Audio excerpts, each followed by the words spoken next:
From Champions League winners to convicted criminals, these footballers not only famous on the pitch but also made headlines in courtrooms.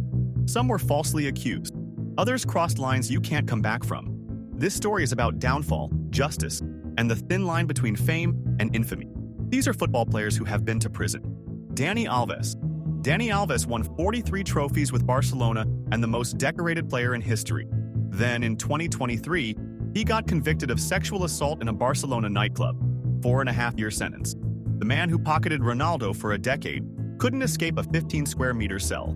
He spent 14 months inside before Spain's High Court found insufficient evidence and overturned everything in March 2025.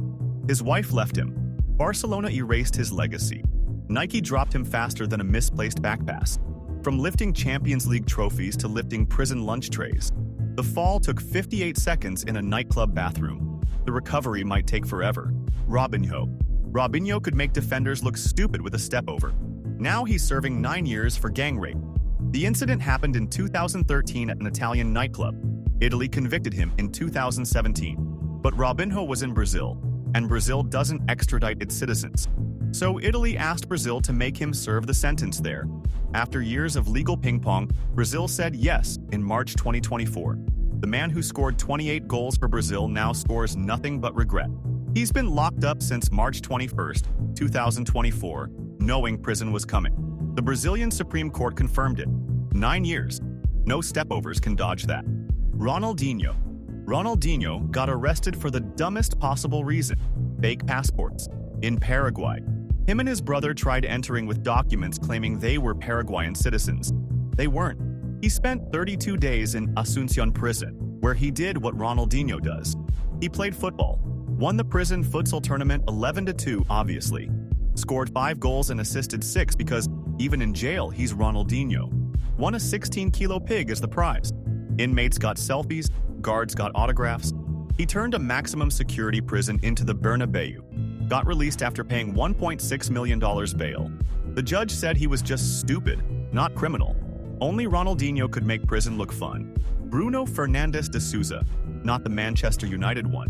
This Bruno was Flamengo's goalkeeper until he ordered his girlfriend's murder. She was feeding her baby to his dogs.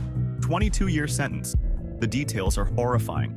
Eliza Samudio was killed because she wanted child support. Bruno hired his friends to kidnap, torture, and murder her. Her body was never found. Since 2019, he's on semi-open regime. Works during the day, house arrest at night. Tried making comebacks. Clubs actually signed him. Fans protested. Sponsors pulled out. Some things you can't come back from. Murder is one of them. Adam Johnson. Adam Johnson went from scoring for England to being jailed for inappropriate conduct with a minor. He received a 6-year sentence for his actions. Served 3. Lost everything. His career, his partner, his daughter, his £60,000 a week contract. The Sunderland winger knew the girl's age, kept texting anyway, met her in his Range Rover. The court was told he claimed his proudest moment wasn't scoring for England, but a disturbing encounter with a minor. 834 days in prison. Got released in 2019. Now he plays non-league football when clubs desperate enough ignore the protests. Rehabilitation exists, but Google is forever. Ched Evans. Ched Evans served 2.5 years for rape before his conviction got overturned. The case split Britain. Was he guilty or victim of a miscarriage of justice? First trial. Guilty. Served half a 5-year sentence. Got released. Fought for retrial. Second trial. Not guilty. Jury took 2 hours. The new evidence was controversial. Details about the complainant's sexual history. Sheffield United wanted him back. Fans protested. Sponsors threatened to leave. Jessica Ennis-Hill said she'd remove her name from the stadium. He eventually signed for Chesterfield. Cleared legally, convicted socially. Sometimes, acquittal doesn't mean acceptance. Benjamin Mendy. Benjamin Mendy spent 5 months in prison for crimes he didn't commit, charged with multiple rapes and sexual assaults. The media painted him guilty. Manchester City suspended him. He sat an HMP alt course while earning £100,000 a week he couldn't access. First trial. Acquitted of most charges. Retrial. Acquitted of the rest. Not guilty on all counts. But those months destroyed him. City released him. France forgot him. He won £11.5 million back in unpaid wages from City.